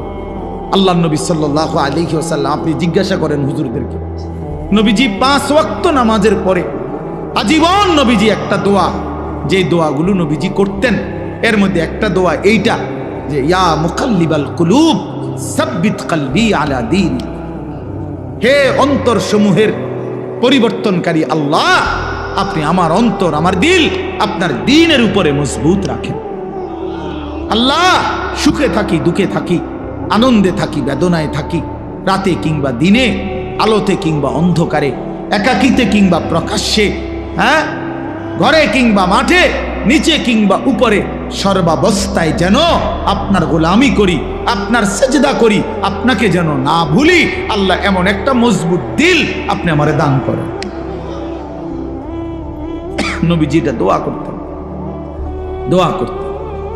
এজন্য আল্লাহর কাছে চাইতে হয় তৌফিক। আল্লাহুম্মা আইন্নি আলা যিকরিকা ওয়া শুকরিকা ওয়া হুসনি ইবাদাতি। আপনার ছেলেটা নামাজ পড়ে না চাচা, কয়দিন চাইছেন এটা? আল্লাহর কাছে চাইছেন কয়দিন? চোখের পানি ফেলছেন কয়দিন? অঝরে কাঁদছেন কয়দিন? ছেলের বিদেশের লাইগা কতজন হুজুরে কইছেন? ফুলার নামাজের লাইগা কয়জন হুজুরে কইছেন? বলেন। দোতলার ছাদ ডালাই এটা কইছেন কতজনের? ভাই দোয়া কইরো দোতলার ছাদ ডালাই, খাস একটা দোয়া কইরো। কিটা খাস দোয়া? কিটা আবার চার ডালার মধ্যে আবার খাস দোয়া কি মানে যাতে করে এমন ভাবে ডালাই হয় ডালার লগে যেন নিচের দিকে ছাদ দিয়ে হয়ে যায়। খাস দোয়া নাই ডা একেবারে জাঁতা দিয়ে যেন এটা নিচের দিকে যায়, এটা যেন ডাইবা যায় আর কি। শক্তর সাফে এমন শক্ত যেন হয় যেন এটা সাফের লগে ডাইবা যায়। দুনিয়া দুনিয়া নিয়ে এই পরিমাণ দোয়া চাইলেন, আখেরাতের দোয়া কই চাইলেন? কয়দিন বলছেন হুজুর দোয়া করেন বিবি যেন পর্দানসীন হয়, ছেলেটা যেন নামাজি হয়, মেয়েটা যেন চরিত্রবান হয়, ছেলের বউ যেন নেককার হয়, নাতি নাতনি যেন কোরআন পড়নেওয়ালা হয়। কয়দিন বলছেন? আখেরাত চাইলেন কয়দিন? দুনিয়া চাইলেন কয়দিন? কয়দিন চাইলেন? এই জন্য ইনসাফের সাথে ভাববেন। তো আল্লাহ তাআলা বলেন ইয়া আইয়ুহাল্লাযীনা আমানু কুতিবা আলাইকুমুস সিয়াম, বান্দা আমি ফরজ করেছি, এটা আমার ফরজ, রমজান রোজা তোমাদের উপরে ফরজ করা হলো। কামা কুতিবা আলাল্লাযীনা মিন ক্বাবলিকুম, আল্লাহ বলেন ঘাবড়াইও না বান্দা, পারবা। হঠাৎ করে লাভ দিয়ে উঠতো না যে আমি 8টার থেকে 9টা বাজতেই নাস্তা দেরি হলে আমার মাথা গরম হয়ে যায় হুজুর, আমি পারতাম না। আল্লাহ বলে না, পারবা। তোমাদের পূর্বেও সমস্ত ইমানদার বান্দাকে আমি আল্লাহ এই রোজা ফরজ করেছিলাম, তারা যেহেতু পারছে তুমিও পারবা। এবার আল্লাহকে বললাম আল্লাহ, যদি বলেন আল্লাহ বলতেছেন, যদি বলেন আল্লাহ হঠাৎ করে আমার উপোস, এই যে 11 মাস কি সুন্দর খাওয়াইলেন পড়াইলেন, হঠাৎ করে আমার খানা পানি, আমার হালাল স্ত্রীর সাথে আমার সম্পর্ক বন্ধ করে দিলেন কেন একটা লম্বা সময়? আল্লাহ বলেন বান্দা অভাবের কারণে না, আমার ভান্ডারে কমে গেছে এই জন্য না, বরং লাআল্লাকুম তাত্তাকুন, আমি আল্লাহ এই রোজার মাধ্যমে, রমজানের মাধ্যমে 1 মাসেই আমি আল্লাহ ওয়াদা দিচ্ছি তোমাকে মুত্তাকি বানাবো, আর 1 মাসের মুত্তাকি হলেই 1 মাসেই জান্নাতি বানায় দেব। 1 মাসে মুত্তাকি, 1 মাসে জান্নাত। লাআল্লাকুম তাত্তাকুন, এই 4টা কথা এখানে, মোট 4টা কথা। আমার আর অল্প একটু সময় দেন। এই 4টা কথা এখানে। 1, হে ঈমানদারগণ। 2, তোমাদের উপরে রোজা ফরজ করা হলো। 3, তোমাদের পূর্ববর্তীদের উপরেও ফরজ করা হয়েছিল। 4, তোমাদেরকে মুত্তাকি বানানো হবে। কয়টা কথা হইল? এই 4টা কথার 4টা সামান্য একটু ব্যাখ্যা বলি। 1 নাম্বার হলো ইয়া আইয়ুহাল্লাযীনা আমানু, হে ঈমানদারগণ। প্রিয় ভাই আমার নওজোয়ান, এই কথাটা ইনসাফের সাথে 1টা মিনিট শুধু শুনেন। এই শব্দটা কোরআনুল কারীমের মধ্যে 89 বার আছে। 89, 8, 9। তাইলে আমার প্রশ্ন হইল, আল্লাহ তাআলা 89 বার কোরআনুল কারীমে আমাদেরকে ডাক দিছে, তোমারে ডাকছে, আমারে ডাকছে। আলাদা আলাদা চিন্তা করলে এখানে আমরা যারা বসছি আমাদের প্রত্যেককে ডাকছে, ডাকছে কি না? হে ঈমানদার, হে ঈমানদারগণ, হে ঈমানদারগণ। 89 বার ডাকছে, 89 বার। 89 বার ডেকে কখনো বলছে নামাজ পড়তে, কখনো বলছে রোজা রাখতে, কখনো বলছে হজ করতে, কখনো বলছে গুনাহ ছেড়ে দিতে, কখনো বলছে আল্লাহ তাআলার ইবাদত করতে। এইভাবে 89 বার কোরআনুল কারীমের মধ্যে বলছে। 23 বছর লাগাইয়া বলছে। 30 পারা কোরআনের মধ্যে বলছে। জিব্রাইলের মাধ্যমে পাঠিয়ে বলছে। প্রিয় নবী সাল্লাল্লাহু আলাইহি সাল্লামের কাছে নাজিল করে বলছে। কোরআন শরীফের একটা আয়াত আছে, আয়াতে আল্লাহ জিজ্ঞেস করছে আমাদেরকে, ফাবি আইয়ি হাদিসিম বাদাহু ইউমিনুন। এই প্রশ্নের উত্তর আপনারা দিবেন এখন। আল্লাহ বলছে বান্দা, এই যে আমি মনে করো এক একটা কথা 89 বার বললাম, 80 বার, 82 বার আমি আল্লাহ নামাজের কথা বললাম। 23 বছর আমি কোরআন নাজিল করলাম। 30 পারা কোরআন নাজিল করলাম। আমি আল্লাহ আমার রসুলের কাছে নাজিল করলাম, শ্রেষ্ঠ ফেরেশতা দিয়ে নাজিল করলাম। আল্লাহ এবার জানতে চাইছে, ফাবি আইয়ি হাদিসিম বাদাহু ইউমিনুন। আমার বান্দা বলো না, এরপরে আমি আর কোন কিতাব নাজিল করিলে, এর চাইতে দামি আর কি নাজিল করিলে, এর চাইতে দামি আর কোন রসুলের কাছে পাঠাইলে, এর চাইতে দামি আর কোন ফেরেশতা দিয়া পাঠাইলে, 23 বছর বলার পরে আর কত বছর বললে? 30 পারা কোরআন নাজিল করার পরে আর কত পারা নাজিল করলে? 89 বার বলার পরে আর কতবার বললে? 82 বার বলার পরে আর কতবার বললে? তুমি বান্দা বলো আমার কথা মেনে নিতা? আল্লাহ জানতে চাইছে, কোরআন শরীফের আয়াত, ফাবি আইয়ি হাদিস, 29 পারায় ওই সূরাটা আছে, ওই সূরা মুরসালাত, ওই সূরার মধ্যে আল্লাহ এটা জিজ্ঞেস করছে, বান্দা বলো না আমি আল্লাহ আর কি বললে, কেমনে বললে, আর কতবার বললে তুমি আমার কথা মেনে নিতা?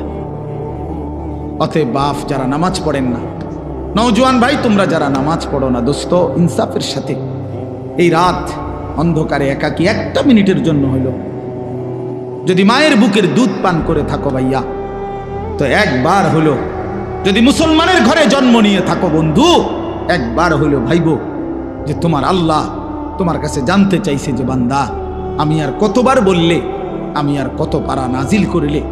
আমি 23 বছর বলে গেলাম, 23 বছর বলার পরও যেহেতু হয় নাই, তুমি বলে দাও বান্দা আমি আল্লাহ আর কতবার বললে, কত বছর বললে তুমি আমাকে মেনে নিতে, আমার কথাগুলো মেনে নিতে? কি বলবো? হ্যাঁ কি জবাব দিবেন বলেন? জবাব দেন। বেনামাজি জবাব দেন, সুদখোর জবাব দেন, এই হারামখোর জবাব দেন, বলেন। আর কত বছর বললে, কতবার বললে সুদ ছেড়ে দিতেন? আর কতবার বললে মিথ্যা ছেড়ে দিতেন? যেই বোনেরা বেপর্দা, ওই বেহায়া বেপর্দা নারীকে জিজ্ঞাসা করেন, এই অসভ্য বেহায়া নারী আর কতবার বললে তুই পর্দা করতি বোন, বল বলে। আহ কিভাবে সম্ভব? আমি জিন্দেগিতে বহু চিন্তা করে দেখছি, আমি বহুত ভাবছি, বিশ্বাস করেন। একটা মুসলমানের বাচ্চা মুসলমানের ঘরে জন্ম নিয়া, মুসলমান পরিচয় দিয়া, খোদার 365 দিনে 1 বছর কোনদিন ফজরের নামাজ একদিনও পড়লো না, মুসলমানের বাচ্চা এত বড় জানোয়ার কেমনে হইল? আমি এই কথাটা রীতিমতো আমার মন চায় যে ডক্টরেট করি, যেটা বুঝতে, যেটা PhD করা দরকার। কিভাবে সম্ভব? মানুষের বাচ্চা কেমনে এত বড় হাইওয়ান হয়? আরে কোন কি ওমিয়া, এটা কিটা আসল? আমি কোনোভাবে কোনো ক্যালকুলেশন দিয়ে এটা মিলাইতারি না। একটা বছর বেটা তুই নাফরমান, কোনোদিন ফজরের নামাজ পড়লি না, আরে তুই কি মানুষের বাচ্চা রে? এটা কিভাবে সম্ভব ভাইয়া? ওই কোন মার ঘরে জন্ম নিল? আহা, তার মা কোথায়, তার বাবা কোথায়? কিভাবে সম্ভব? ওই মা কেমনে মেনে নিল, ওই বাবা কেমনে মেনে নিল? 16 বছর 18 বছর আপন ঘরে, মা বাবার ঘরে ঘুমায় সন্তান, কোনোদিন ফজরের নামাজ পড়ে না, মায়ের চোখেও এক ফোঁটা পানি নাই, বাবার চোখেও এক ফোঁটা পানি নাই। আহ, মা বাপ কেমনে মেনে নিল? সন্তানে বা কেমনে মেনে নিল? এভাবে কেমনে আল্লাহকে ভুলে গেল? ইয়া আইয়ুহাল ইনসান মা গাররাকা বিরাব্বিকাল কারীম। রব্বুল আলামিন বলে, বান্দা, হে মানুষ, আমার মতো দয়ালু মেহেরবান মনিব থেকে কে তোমাকে ধোঁকা দিল? কে দিল? এত বড় আসমান দিয়ে আমি আল্লাহ সাজাইলাম, এত বড় জমিন আমি আল্লাহ তোমার জন্য বিছিয়ে দিলাম, এত বড় কায়নাত আমি রব্বুল আলামিন বানাইলাম, বিনিময়ে আমি বুঝি একটা সেজদা পাইলাম না? কেমনে পারলা বান্দা? মা গাররাকা বিরাব্বিকাল কারীম। আল্লাহ বলে, বান্দা, কে তোমারে ধোঁকা দিল? বান্দা, এমন কোন বন্ধু পেলে, এমন কাকে পেয়ে গেলা বান্দা, যাকে পেয়ে তুমি আমার মতো মালিককে ছেড়ে দিলা? 7 আসমান দিয়ে, 7 জমিন দিয়ে 24 ঘন্টা নিঃশ্বাস দিলাম, চোখ নাক কান দেহ অঙ্গ প্রত্যঙ্গ সচল রাখলাম, এত কিছুর বিনিময়ে আমি বুঝি তুমি বান্দার দিল মন পাইলাম না, তোমার বুঝি দিল গলাইতে পারলাম না? আহ, হায় হায়, 1 মিনিট ভাই, কোনো এক বেনামাজি কেউ যদি এখানে থাকো ভাই, 1 মিনিট ভাই, আজকেই ভাই, ঘুমাইবার আগেই ভাই, নবীজি জিজ্ঞেস করবে, উম্মত, আমি 23 বছর উম্মত, হাসরের ময়দানে নবী বলবে, আমলনামা দেখাইয়া বলবে, প্রত্যেককে সুপারিশের জন্য নবীজির কাছে চাইতে হলে আমলনামা জমা দিতে হবে। ওমা, সুপারিশের কোনো কাগজপত্র নাই, কথা কোনা, কোনো নিয়ম কানুন নাই নাকি? হ্যাঁ, কোনো ফাইল জমা দিতে হবে না তো? তো নবীজি তো দেখবে, নবীজির সামনে তো আপনাকে বলতে হবে, ইয়া রাসূলুল্লাহ, এই যে আনিসুর রহমান আশরাফি, এইটা আমার ফাইল, আপনি দেখেন, আমার জন্য একটু সুপারিশ করেন আল্লাহর কাছে। আল্লাহর নবী দেখবে 30 বছর সুদের ব্যবসা, 60 বছর বয়স, 60 বছর পর্যন্ত বিড়ি সিগারেট খাইয়া গেছে। 30 বছর, 60 বছর বয়স, কোনদিন গালি ছাড়া কথা বলে নাই। ছেলেটা বেনামাজি, মেয়েটা বেপর্দা, স্ত্রী বেপর্দা। মৃত্যু পর্যন্ত আমার উম্মতের ঘরে প্রতিদিন রঙিন টেলিভিশনে নাচ গান নর্তকীর ছবি চলছে। তার ছেলে মেয়ে নাতি নাতনি বসে নাচ গান নাটক সিনেমা দেখে গেছে। কোনোদিন গালি ছাড়া কথা বলে না। হালাল রোজগার বলতে কিছু নাই। ফজরের নামাজ 1000 পৃষ্ঠা উল্টাইও, ফজরের নামাজ বলতে কিছু নাই।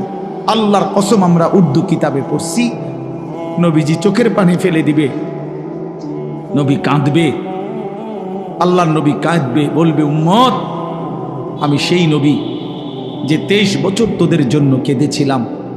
আমি সেই নবী যে পেটে ক্ষুধার কষ্টে 2টা পাথর বাঁধছিলাম। আমি সেই নবী তায়েফের রক্তে যে সমস্ত শরীর রক্তাক্ত করেছিলাম। উহুদের দান শহীদ করা রক্ত নিয়ে ময়দানে পড়েছিলাম বেহুশ হয়ে। আমার এত রক্ত, আমার এত চোখের পানি, আমার এত ক্ষুধার কষ্টের বিনিময়ে উম্মত এই আমলনামা, তুমি আমারে এত বড় বেইজ্জতি কেমনে করলে? আমি কেমনে আমার আল্লাহর সামনে এটা দেখাবো যে আয় মাওলা, এটা শ্রেষ্ঠ নবীর, শ্রেষ্ঠ উম্মতের আমলনামা? বলে, কোন বাপ যদি 8 বছর ছেলেটাকে ইউনিভার্সিটিতে পড়ায়, তো গরিব বাপ তার ছেলেটাকে মনে করেন ভিটা মাটি বসত সব বেচ্চা, নিজে না খাইয়া ছেলেটার 1 লাখ লাখ টাকা পড়ালেখার খরচ দিছে। 8 বছর পরে, 6 বছর পরে বাপ রেজাল্ট সার্টিফিকেট দেখতেছে যে ফেল। ওই বাপ কি পরিমাণ কাঁদবে? ওই বাপ কি পরিমাণ কাঁদবে? ওই বাপ বলবে না যে, বাপ, আমি তোরে মানুষ করার জন্য, তোর পড়ালেখার খরচ দেওয়ার জন্য ভিটাটা বেচা ফেলছি, মাটিটা বিক্রি করে ফেলছি, আমি জীবনে কোনো সুখের নাগাল পাই নাই। এই বছরও ভাই, এই গত হজ্জেও এক জিদ্দা থাকে এক প্রবাসী ভাই, আমি তো হজ উমরার সফরে গেলে প্রবাসীদের রুমে রুমে যাই। আমি আজ 32 বছর সৌদি আরব জিদ্দায় পড়ে আছি। কেউ 18 বছর, কেউ 16 বছর।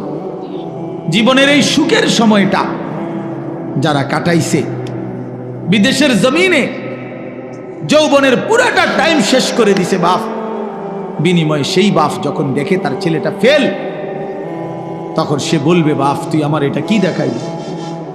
তুই আমার এতগুলো টাকা, তুই আমার এত বড় বেইজ্জতি কেমনে করলি বাপ? এটা বলবে না? তো নবী সাল্লাল্লাহু আলাইহি সাল্লামও বলবে, খোদার কসম নবীজিও বলবে, আল্লাহর কসম নবীও, যে উম্মত, তুমি আমার এত বড় বেইজ্জতি কেমনে করলে? আমার এতগুলো চোখের পানির এভাবে কেমনে ফিরায় দিল? এই জন্য একজনই, আমি আবারও বলছি, আমি সংখ্যায় বিশ্বাসী না। কয়জন শুনছে? খোদার কসম আমার এটা কোনো ফিকির না, আমি এক ফিকিরের বিশ্বাসী, যে একজনই বুঝেন, একজন প্রিয় নবী সাল্লাল্লাহু আলাইহি সাল্লাম এবং সাহাবায়ে কেরামের কলিজার মধ্যে এই ফিকির ছিল মৃত্যু পর্যন্ত, যে আল্লাহ পাকের এক এক বান্দা কিভাবে জাহান্নাম থেকে বাঁচবে। এটাই ফিকির, এটাই আমাদের জিন্দেগি। হাদিসের মধ্যে আছে আল্লাহর নবী সাল্লাল্লাহু আলাইহি ওয়াসাল্লাম তিনি বলছেন, ওয়া আনা আখিযুন বিহুজাজিকুম। এবছর ইজতেমার মাঠে দ্বিতীয় দিন মাগরিবের নামাজের পরে আমাদের দাওয়াত ও তাবলীগের বিশ্ববিখ্যাত মুরব্বী হযরত মাওলানা আহমদ লাট সাহেব দামাত বারাকাতুহুমুল আলিয়া এই বয়ানে এটা বলছিলেন। আমি নিজে মাঠে বসে শুনছি যে আল্লাহর নবী সাল্লাল্লাহু আলাইহি সাল্লামের হাদিস, এটা আমরাও পড়ছি। নবী সাল্লাল্লাহু আলাইহি ওয়াসাল্লাম বলছেন, ওয়া আনা আখিযুন বিহুজাজিকুম। আল্লাহর নবী বলেন, উম্মত আমি তোমাদেরকে জাহান্নাম থেকে বাঁচাইতে চাই কিভাবে, এটার উদাহরণ দিতে গিয়ে নবীজি এই কথাটা বলছেন। আমি এক মিনিট একটা জিনিস দেখাবো শুধু, মানে আমি ওনারে মহব্বত করি, তো আমি ওনার হাত ধরে বললাম, ভাই আপনার আমি হাতে ধরে বললাম, আপনি যায়েন না, ওইটা আগুন, আপনি ধ্বংস হয়ে যাবেন। উনি ঝটকা দিয়ে আমার হাত ছাড়াই নিল, এটা সম্ভব। আমি ওনার ঘাড়ে হাত দিলাম, কাঁধে হাত দিলাম, ভাই আল্লাহর দোহাই আপনি যাইয়েন না, ধ্বংস হয়ে যাবেন, ওইটা আগুন। উনি আমার কাঁধের থেকে হাত সরাইয়া ফেলে দিল, এটাও সম্ভব। কিন্তু আমি যখন ভালোবাসার কারণে আমার সিদ্ধান্ত আমি তাকে বাঁচাবই, আমার ভাইকে, তখন আমি তার কোমরে জড়াইয়া ধরলাম, জড়াইয়া কোমরে ধইরা বললাম, না ভাই আমি তোমাকে ওই আগুনে পড়তে দিব না, আমি যাইতে দেব না তোমারে। আল্লাহর কসম নবীজি বলছে, উম্মত আমি আমার এক এক উম্মতকে কোমরে জড়াইয়া ধইরা জাহান্নামের আগুন থেকে বাঁচাইতে চাই। কোমরে জড়াইয়া ধরলে ছুটা বড় কঠিন, কঠিন না? হাতে না ছাড়াই দিলেন, কাঁধের হাতে না ফেলে দিলেন, কিন্তু কোমরে জড়াইয়া ধরলে কেমনে ছাড়বেন? তো নবী এটা বলছে, ওয়া আনা আখিযুন বিহুজাজিকুম, আমি তোমাদেরকে কোমরে জড়াইয়া ধরে চাই, তবু আমার উম্মত বেঁচে যাক, আমার এক এক উম্মত বেঁচে যাক, জাহান্নাম থেকে বাঁচো। আমার দোস্ত, আমার বাপ, আমার ভাই ফিরতেই হবে, জাহান্নাম থেকে বাঁচতেই হবে। দোস্ত বিষয়টা মামুলি মনে করেন, এটা একটা ওয়াজ করছি এই জন্য, আর 10 জন বক্তা ওয়াজ করছেন, আমিও করছি, না রে ভাইয়া এই জন্য না। সারাটা দিন রাত এই দৌড়ের উপরে থাকি, দৌড়ের উপরে থাকি, এই জন্য বললাম আমরা এক ফিকির, আমাদের আপনাকে এটা ভাবতে হবে, জাহান্নাম থেকে বাঁচতেই হবে বন্ধু। কোরআনে আল্লাহ বারবার একটা কথা বলছে নবীজিকে, আমাদের নবীকে পর্যন্ত আল্লাহ বলছে, বন্ধু ওমা আদরাকা মা হিয়া, এই বন্ধু জাহান্নামের আগুন কেমন আপনি জানেন? নবীজিকে বলছে আল্লাহ, নারুন হামিয়া, বন্ধু আপনাকে বলছি, লেলিহান আগুনের ধাউ ধাউ শিখা জাহান্নামের আগুন। ওমা আদরাকা মাল হুতামা, আল্লাহ বলছে বন্ধু হুতামা নামক জাহান্নামের আগুন কেমন জানেন? তো নবীজিকে আল্লাহ বলছে নারুল্লাহিল মুকাদা, আল্লাহ বলছে নবী আমি আমার কর্মচারী দিয়ে আগুন লাগাই নাই, আমি আমার কাজের লোক দিয়ে আগুনটা লাগাই নাই, আমি আল্লাহর হাতে লাগানো জাহান্নামের আগুন, এই আগুন আমি লাগাই দিছি। নারুল্লাহ, আমার হাতে জ্বালানো আগুন, আল্লাতী তাত্তাদিউ আলাল আফইদা, আল্লাহ বলে বন্ধু জাহান্নামের আগুনের প্রথম ফোঁটা, প্রথম স্পর্শ যখন জাহান্নামের আগুনের লাগবে, ছুঁইবে, সাথে সাথে নাফরমানের পুরা দেহ, ভিতরের সমস্ত অঙ্গ প্রত্যঙ্গ, কলজা সুদ্ধা একই মুহূর্তে জ্বালায় ফেলবে। দুনিয়ার আগুন কখনোই এভাবে জ্বলে না, দুনিয়ার আগুন এক সাইড থেকে জ্বলতে থাকে, চেষ্টা করে লাফালাফি করলে, দৌড়ঝাঁপ করলে, ইচ্ছা করলে হয়তো বাঁচানো যায়, এটুকু পুড়ে গেছে বাকিটা বাইচা গেছে, এটুকু পুড়া গেছে বাকিটা বাইচা গেছে, আঙ্গুলগুলো পুড়া গেছে বাকিটা বাইচা গেছে, ঠিক না? দুনিয়ার আগুন এরকম ধীরে ধীরে পড়ে, ধীরে ধীরে ধীরে ধীরে। কিন্তু আল্লাহর কসম, আল্লাহ কোরআনে বলছে জাহান্নামের আগুন যখন প্রথম সেকেন্ড স্পর্শ করবে, কলজা সুদ্ধা ভেতর বাহির পুরাটা একসাথে প্রথম মুহূর্তেই জ্বালায় ফেলবে। লাভ দিবেন, দৌড়াবেন না, ইন্নাহা আলাইহিম মুসাদা ফি আমাদিম মুমাদ্দাদা, আল্লাহ বলেন আগে জাহান্নামের মোটা খুঁটিতে বান দেওয়া হবে, এরপরে আগুন জ্বালানো। হ্যাঁ, এটা কোরআন শরীফের আয়াত। খুজুহু ফাগুল্লু, আল্লাহ বলে ফেরেশতাদেরকে জাহান্নামীকে ধরো এবং বাঁধো, সুম্মাল জাহিমা সাল্লু, এরপরে লাথি দিয়া জাহান্নামে ছুঁড়ে মারো। কোরআন শরীফের আয়াত। খামখেয়ালি করেন না ছেলেরা, খামখেয়ালি করেন না। হ্যাঁ, একটা মোবাইল, একটা নারী, একটা ছবি, একটা উলঙ্গ দৃশ্য, দোস্ত, এটুকুতে এমন সুন্দর জীবন নষ্ট করে দিও না। একটা মোটর সাইকেল দিয়া জিন্দিগি শেষ করে দিও না। মোটর সাইকেল একটা পাইলে কুত্তার মতো এটারে চালা, এমন জোরে ছাড়ে এটারে মনে হয় যেন কুকুরে কামড় দিছে, এই জন্য এটা এত জোরে ছাড়ছে। আশ্চর্য, এটা কি ব্যারাম? এটার কোনো যুক্তি তো থাকতে হবে, বলেন, একটা যুক্তি তো থাকা চাই। তুমি এত জোরে ছাড়লা, তুমি তো একটু পরে কাবার্ডের সাথে, লরির সাথে একটা ধাক্কা খাইয়া তোমার মাথা ফাইটা যাবে, তোমার পাওটা ভাঙ্গে যাবে, এইটাও বোঝেন। আর যদি বলে যে এত জোরে চালাইছি মানুষে যাতে দেখে, তো মানুষে বা দেখবো কেমনে? দেখতে দেখতে তো তুমি নিমসা। মা কথা বোঝেন না। আমি মনে করেন মাত্র পজিশন নিলাম যে আমি সামু হেতের মোটর সাইকেলটা, হেতে তো গেছে গা চান্দিরা, তা আমি কেমনে দৌড়াবো তোমার ভিজি ভিজিরা চাইতাম বললে তোমার এই কারবারটা? তো এটা চায় কে? একটা বিকৃত মস্তিষ্ক ছাড়া, অসুস্থ মানসিকতা ছাড়া আর কিচ্ছু না। হ্যাঁ হ্যাঁ, আওয়াজ, এটার আওয়াজ, এটা চ্যালেঞ্জার 5, এটা খুইলা, এটা একেবারে বিভৎস। মানে ইচ্ছা করে এত বড় শব্দটাকে যার পছন্দ হয়, আমার নিশ্চিত তার সিরা গেছে, তার মাথার তার অন্য কেউ সিরা লাইছে, এটা নিশ্চিত, কোনো সন্দেহ নেই, কোনো সন্দেহ, কোনো সন্দেহ, হ্যাঁ হ্যাঁ, কোনো সন্দেহ নেই। এর জন্য হের মাথার তার সিরা লাইছে দেখে সে মোটর সাইকেলের তার সিরা লাইছে। হ্যাঁ হ্যাঁ, দোনোটা মাতাল। নাউজুবিল্লাহ, নাউজুবিল্লাহ। আল্লাহ পাক আমাদেরকে বিবেক দান করেন, ইনসাফ দান করেন। তো বলতেছিলাম, আল্লাহ তাআলা বলেন, হে ঈমানদার, আমি এই কথাটাই বলছি, এই এক শব্দ বললাম, আল্লাহ জানতে চাইছে, বান্দা বলো না, আমি আর কতবার বলতাম, আমি আর কতবার ডাকতাম, 89 বার ডাকলাম, সর্বশেষ কথা হইল, আল্লাহ বলে, বান্দা তোমার উপরে রোজা ফরজ করা হয়েছে, পূর্ববর্তীদের উপরও ফরজ করা হয়েছে। এই শেষ কথা হলো, উদ্দেশ্য কি?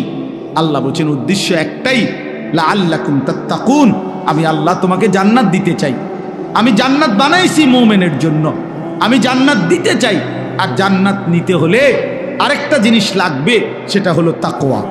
আর এই রমজানের মাধ্যমে আমি আল্লাহ তোমাকে তাকওয়া অবশ্যই দান করব। এজন্য রমজান, মাহে রমজান আল্লাহ তাআলা নিজের হাতে সাজাইছেন, আল্লাহ নিজের হাতে সাজাইছেন। রমজান মানে ভিন্ন কিছু। ইমানদারের জন্য রমজান আলাদা, যার কলিজায় আখিরাত আছে, যে কবরের ফিকির করে, যে পরকালের ফিকির করে, খোদার কসম, তার রমজান ভিন্ন কিছু, তার রমজান ভিন্ন। আমরা কিতাবে পড়ছি, আকাবির কা রমাদান, পূর্ববর্তী বুজুর্গদের রমজান কেমন ছিল, ওইখানে বহু বুজুর্গের জীবনীতে লিখছে, রমজান আসলে ওনার আশেপাশে আওয়াজ উঠত, শায়েখের এখন রমজান, হজরতের এখন রমজান, উনি পৃথিবী থেকে আলাদা।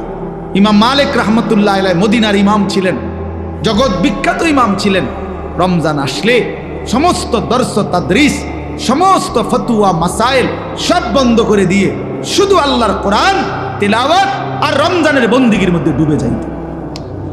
আমরা যে দাওয়াত ও তাবলীগের যে কিতাব তালিম হয়, ফাজাইলে আমাল, এই কিতাবের যিনি লেখক শেখুল হাদিস হযরত মাওলানা জাকারিয়া রহমতুল্লাহ আলাইহি সারা পৃথিবীব্যাপী বুজুর্গ ছিলেন। 60 বছর আল্লাহর নবীর সাল্লাল্লাহু আলাইহি সাল্লামের হাদিস পড়াইছেন।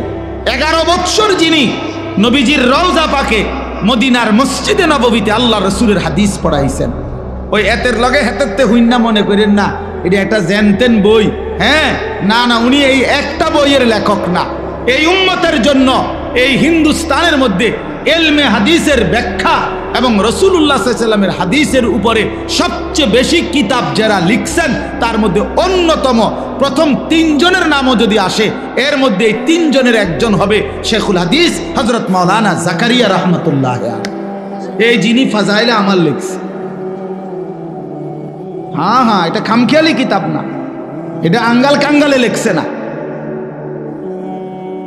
আঙ্গাল কাঙ্গালে লেখছে না। এটা 60 বছর যিনি রাসূলুল্লাহ সাল্লাল্লাহু আলাইহি সাল্লামের হাদিস পড়াইছে, আমি নিজ চোখে দেখছি মক্কার হারামে, আল্লাহর ঘর যেখানে মসজিদে হারামের যে লাইব্রেরি, ওই লাইব্রেরিতে আপনার শেখুল হাদিস হযরত মাওলানা জাকারিয়া রাহমাতুল্লাহর লিখিত কিতাব আউজাজুল মাসালিক, হাদিসের একটা বড় কিতাব, ওইটা ওইখানের, অর্থাৎ একজন অনারবি, উনি হিন্দুস্তানের মানুষ, কিন্তু ওনার কিতাব এই আরবের মানুষ হারামের লাইব্রেরির মধ্যে শোভা পাচ্ছে।